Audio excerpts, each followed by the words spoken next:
আসসালামু আলাইকুম প্রিয় বন্ধুরা। আমরা প্রথম ভিডিওতে পার্ট 1-এ দেখাইছিলাম কিভাবে ক্লাস প্লেট বাঁধতে হয়। এখন দেখাইবো আমরা সেই ক্লাস প্লেট কীভাবে সিএনজিতে ফিটিং করতে হয়। তো আপনারা দেখতেছেন যে এই ইঞ্জিনের ফাটটা ওপেন করা এবং এটাকে ভালো করে মুছতেছেন। এই হচ্ছে ক্লাস বাটি। এখন এই বাটিতে ভালো করে একটা নাট লাগাইবা, খুব নাট লাগাইতেছেন বাটিতে। এটা হচ্ছে বাটির ফুলার, এটা হচ্ছে গুটি, এটা হচ্ছে লিভার।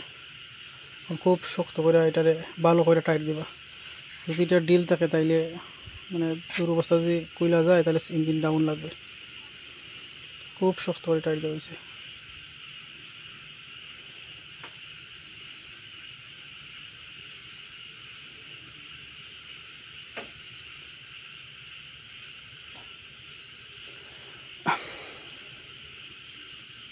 এগুলো হচ্ছে বাটির নাট এবং আরও আছে বাটির স্প্রিং।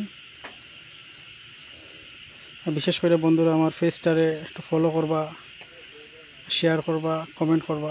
আর যারা যারা কমেন্ট করবো আমি সাথে সাথে কমেন্ট উত্তর দিব এবং ফলো করলে সাথে সাথে ফলো ব্যাক দিব। সবাই সাপোর্ট করবে।